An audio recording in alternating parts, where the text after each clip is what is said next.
Beaucoup de gens n'aiment pas Dieu. Ils moquent, ils aiment Dieu. Aujourd'hui, je suis venu parler à une personne que tu n'aimes pas Dieu. Combien d'heures tu prends pour la prière? Et combien d'heures tu prends pour ton travail? Combien beaucoup de gens ont peur de leur chef du travail que peur du Saint-Esprit? De la fin. Et au temps de la fin, les désirs de Dieu, les désirs du ciel, c'est d'amener les âmes. Combien des âmes tu as amené à Christ?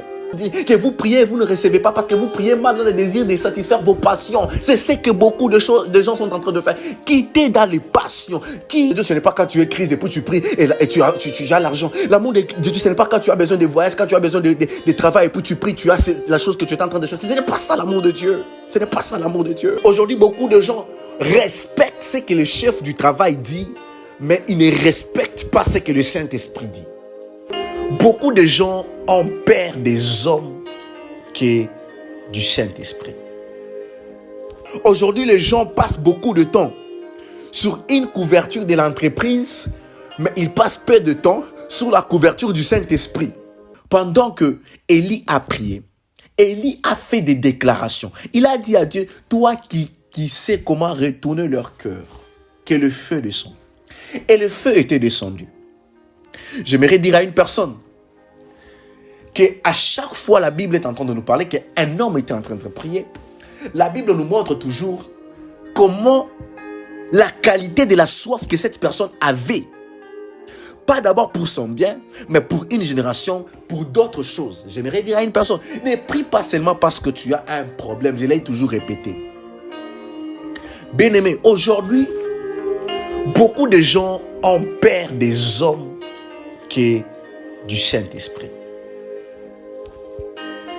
Beaucoup de gens veulent garder certaines choses qui sont inutiles dans la vie, mais ils oublient ce qui est très important dans notre vie, cette connexion avec le Saint-Esprit. Aujourd'hui, beaucoup de gens ont peur de leur chef du travail que peur du Saint-Esprit. Aujourd'hui, beaucoup de gens respectent ce que le chef du travail dit, mais ils ne respectent pas ce que le Saint-Esprit dit. Aujourd'hui, beaucoup de personnes aiment respecter ce qu'un homme peut lui dire, mais ils ne respectent pas ce que le Saint-Esprit a dit. Laisse-moi te dire, bien-aimé, un homme restera toujours un homme. Mais le Saint-Esprit, il a ta destinée au-dedans de ses mains. Le Saint-Esprit, il a tout ce qu'il te faut. Ah, je ne sais pas comment je peux me faire comprendre ce soir. Là, Bradesh. Quand tu respectes le Saint-Esprit, tu es en train d'honorer ta vie. Tu es en train d'honorer ce que tu es. Mais quand tu prends le respect que tu dois au Saint-Esprit, tu le donnes à un homme, laisse-moi te dire, demain tu seras dessus. Aujourd'hui, les gens passent beaucoup de temps sur une couverture de l'entreprise, mais ils passent peu de temps sur la couverture du Saint-Esprit. Combien de temps tu prends pour la prière? Combien d'heures tu prends pour la prière? Et combien d'heures tu prends pour ton travail? Combien d'heures tu prends pour chercher l'argent? Beaucoup de gens n'aiment pas Dieu. Ils moquent, ils aiment Dieu. Aujourd'hui, je suis venu parler à une personne que tu n'aimes pas Dieu.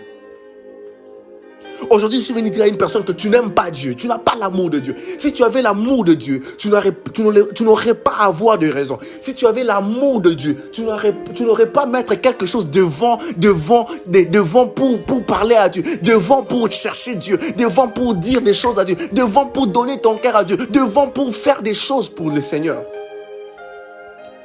Bien-aimé, on est au temps de la fin. Et au temps de la fin, les désirs de Dieu, les désirs du ciel, c'est d'amener les âmes. Combien d'âmes tu as amené à Christ? Si réellement tu aimes Dieu, combien d'âmes tu as amené à Christ? Combien d'âmes t'ont fait mal parce que tu les as vus passer des moments difficiles et tu t'es approché vers eux pour leur dire Jésus peut te sauver, Jésus peut te guérir. Combien de fois tu l'as fait? Et où est ton amour pour Christ? Où est ton amour pour Christ? La Bible est en train de me dire dans le livre de Jacques qu'il n'y a pas de foi sans preuve. Pour qu'on puisse parler de la foi, on doit avoir les preuves de la foi. Où sont les preuves de ta foi? Où sont les preuves de ta foi? À quoi consiste ton amour? Quelles sont les choses, quelles sont les traces que tu as laissées pour que lorsque quelqu'un va regarder, il va dire, ah, non, cette personne, c'est un amoureux de Christ. Cette personne, il aime Dieu. Regarde, il aime Dieu. Il m'avait parlé de quelque chose et depuis ces jours-là, j'ai commencé à prier. Quels sont les témoignages qui t'accompagnent pour dire que tu as l'amour de Christ, pour dire que tu aimes Dieu? Tu n'aimes pas Dieu parce que quand tu tombes malade, tu pries et tu es guéri. Ce n'est pas ça. Ce n'est pas ça l'amour de Dieu. Ce n'est pas ça l'amour de Dieu. L'amour de Dieu, ce n'est pas quand tu es crise et puis tu pries et tu as l'argent. L'amour de Dieu, ce n'est pas quand tu as besoin de voyage, quand tu as besoin de travail et puis tu pries, tu as la chose que tu es en train de chercher. Ce n'est pas ça l'amour de Dieu. Ce n'est pas ça l'amour de Dieu. Ce n'est pas ça l'amour de Dieu. Jésus-Christ nous mettait dans son cœur. Bien-aimé, vous savez, les hommes sur la terre regardent les caractères, mais Dieu au ciel, il regarde nos cœurs. L'amour de Dieu est basé dans son cœur. L'amour que Dieu nous donne est dans son cœur. C'est pourquoi, même quand le diable est venu pour proposer à Jésus des choses, Jésus a refusé de céder. Pourquoi? Parce que Jésus nous aimait avec tout son cœur. Tout son cœur. Quand on aime avec tout son cœur, l'argent n'est rien. Mais la majorité des gens, vous aimez Dieu avec vos bouches, mais pas avec vos cœurs. Parce que si tu aimes Dieu avec ton cœur, l'argent n'est rien devant Dieu. Tu ne préféreras jamais aller là où il y a l'argent et laisser la présence de Dieu. Et dire non, je vais prier. Ah, j'ai prié. Ah, Seigneur, aide-moi au nom de Jésus-Christ. Ah, j'ai prié. Mais quand tu es au travail, c'est tout. Oh, Radashaya.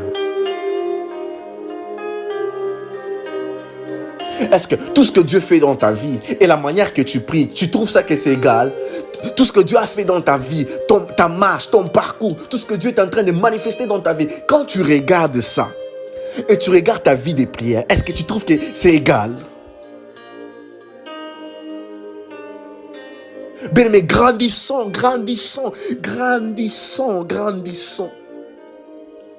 Dieu regarde le cœur, Dieu ne regarde pas les caractères.